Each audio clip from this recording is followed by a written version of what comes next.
Edition 19 of 18. 18? Dang, man, I can't get it right. Close enough. I had a Joe Biden moment there for a second.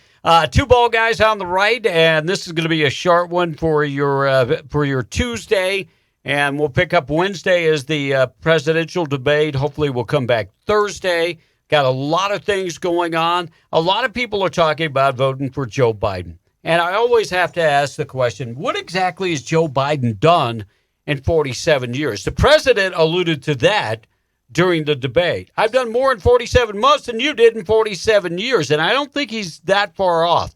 But I can tell you a couple things that he is really far, and that's taking away your guns. Don't believe us? Look at his own website.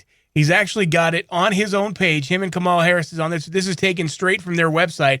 And the online sale of firearms. This is just one of the posts. I'm going to show you a couple of them. And ammunition. Biden will enact legislation to prohibit all online sale of firearms, ammunition, kits, and gun parts. So there's a lot of people that buy parts for their ARs and, scopes and suppressors and that type of stuff. Or just ordering guns. That would be included in kits, I would think. Sure it would. So, and that's not the only thing he's got. This one's a little smaller to read, but buy back the assault weapons and high-capacity magazines already in our communities. Biden will also institute a program to buy back weapons of war currently on our streets. Yeah, whatever. This will give individuals who now possess assault weapons or high-capacity magazines two options: sell the weapons to the government or register them under a National Firearms Act. And also reduce the stockpiling of weapons. This is the kicker. In order to reduce the stockpiling of firearms, Biden will support legislation restricting the number of firearms an individual may purchase to no more per month than one. No more than one. Wow, no more than one gun. That's unbelievable. So just one. By the way, I was reading an article this week. Gabby Giffords gave Chicago a gun safety, marked them as a gun-safe city. What? Chicago? Are you kidding me? No, I'm not kidding you. I mean, it just... I know we were talking about crack yesterday, but what kind of crack is she smoking? Yeah, that's what I was going to say. So Biden looks like he's going to take your guns away. Biden is also going to end fossil fuel. That's a big push. If you don't believe me, he said it himself. Right out of the man's mouth himself. Yeah, I mean, he probably doesn't know what he said, but he said it. Here's Joe Biden. I will not ban fracking. I'm sorry, what was that, Joe? Yeah, what did you say? We don't need more fossil fuel. What we need is more renewable energy. Really? But I strongly support, I can guarantee you, if I'm president, there will be no offshore drilling. And I extend the moratorium. I think it should be basically a permanent moratorium. Wow. So Louisiana, Corpus Mississippi, Christi, yeah, Alabama, Florida, no more offshore drilling. It's going to be a permanent moratorium on oil and gas. Look, I was born and raised in Morgan City, Louisiana, oil and gas community. Every time I go home to Morgan City, it looks like a ghost town. It's sad. Oh. It's sad because it was a booming hub for the oil and gas industry. The moratorium on oil and gas was put in. It looks like a ghost town. It looks bad. And so all the jobs went away.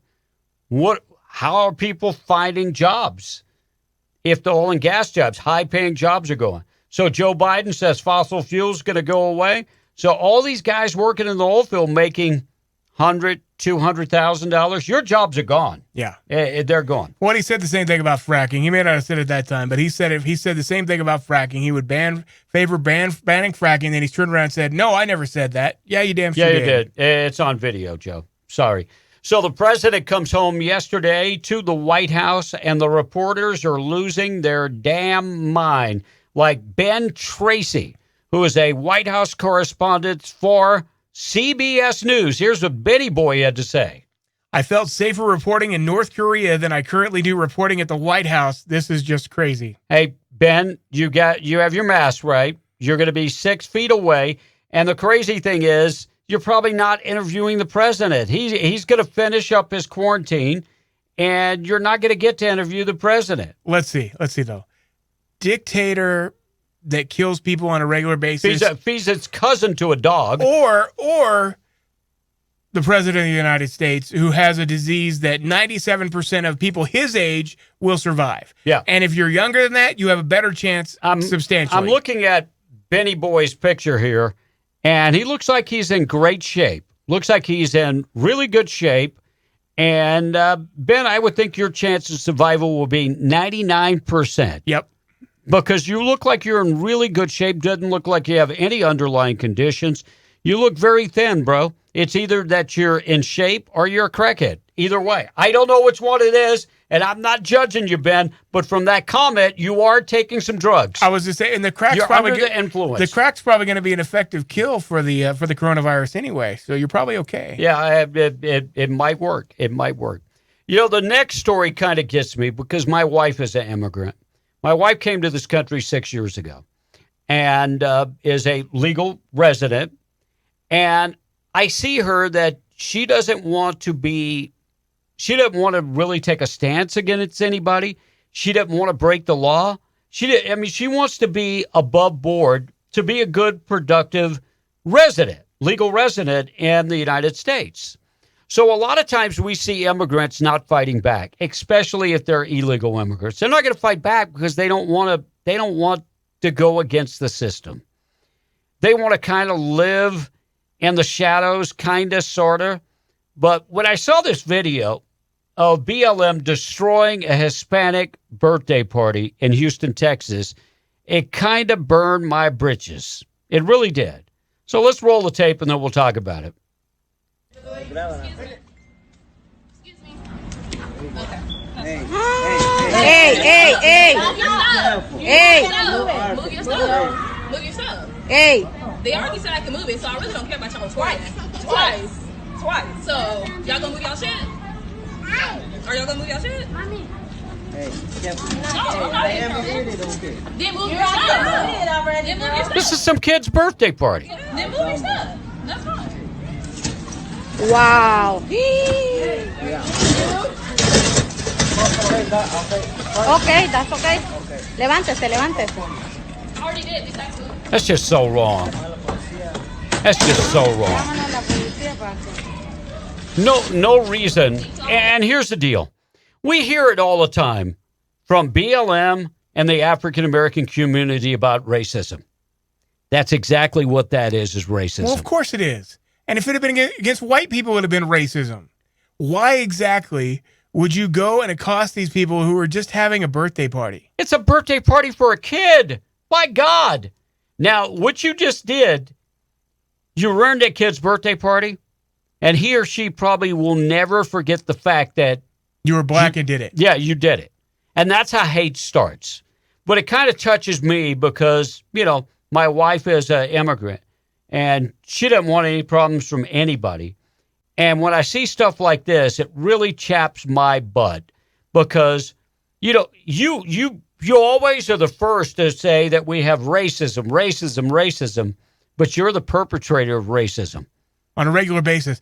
Don't get me wrong. I think that the parents should make sure and instill that this is not everybody, that these people are obviously disturbed and that these folks, regardless of their color, are doing something wrong. Right. And there's bad people of whatever color. It doesn't matter what color they are. But again, when what you're pushing is anti-racism and then you do things that put a negative image in people's mind and you're a certain race, guess what that does? And here's the deal. These people probably would not call the police. They probably won't call the police because they don't want the problems that are involved in calling the police. Not only that, but the way that the media turns things around on people of any other color against anybody who's black right now. Pretty much, if you're black and you riot and you assault anyone, you've got a free pass right now, especially if you're in a liberally run city like Houston. So unbelievable that they're out picking on immigrants that, you know, they just want to celebrate their kid's birthday. Leave them alone. You know, I was at my grandson's birthday party on Saturday. There's nothing like a Hispanic birthday party. The barbecue, the piñata. It's fantastic. The chance for an old man to grab up some candy. I mean, it's awesome. It really is. Hey, you stealing the kids' candy again? What's up with that? I did. But I think it's sad, and hate breeds hate. Yeah. And I think there's a lot of hate out there, and I think it stems from BLM because they are a hate group. You can call them whatever they want. They are no better than the KKK. They're trying to divide people, and that's perfect example of what we just saw. Well, and you see this other group we were talking about yesterday, the whatever, the NF, whatever the heck they are. Not blanking around, whatever the hell. Anymore, whatever it is. Those guys, are you telling me that they're different than the KKK? How is that exactly? They're very divisionary, and the Grandmaster Jammin' Jay is the leader. He says that they want Texas. They'll take Texas as reparations. No. And I've actually heard state senators saying it's okay if people loot, because if they loot, they're just getting what they need to survive. They're getting their reparations early. Yeah, I've heard that too. They're just taking what they need, and that's their way of surviving. Did you see how Gavin Newsom has come out and said that they're going to start talks about reparations in California? Oh, I can't wait, Gavin. I can't wait. You know, with your state on fire, 4 million acres of land burning, that's the thing that you ought to be discussing is reparations. Yeah, so let's talk about that. And let's talk when you don't have enough money to help your state at all. Everybody in the state is suffering because you're still under lockdowns in California, much like we are in New Mexico, and yet you're going to figure out a way to pay people who, for no other reason than that they might have been born, and their ancestors may have been slaves. So we don't have a living slave in America today. Well, let me take that back. The taxpayers that work their tail off, right, and pay way too much in taxes, we're the modern day slaves. We are. And I'll say it again, under Joe Biden, you're going to pay more. Count on it. So the Democrats are the crackers these days. They're the ones cracking the whips. No doubt. So they will be the masters. That's for sure. God bless you guys. We'll see you again. Maybe we'll come back on Thursday and we'll talk about the vice presidential debate. We'll see if we can manage that. Don't forget to subscribe to the channel, please, and tell your friends about Two Bald Guys on the Right. Absolutely do that. And again, check us out. Don't forget our Twitter and our Facebook as well. We're up there on Twitter and Facebook. And, of course, subscribe to Bald Guys on the Right on YouTube. We appreciate it. We'll talk to you again next time.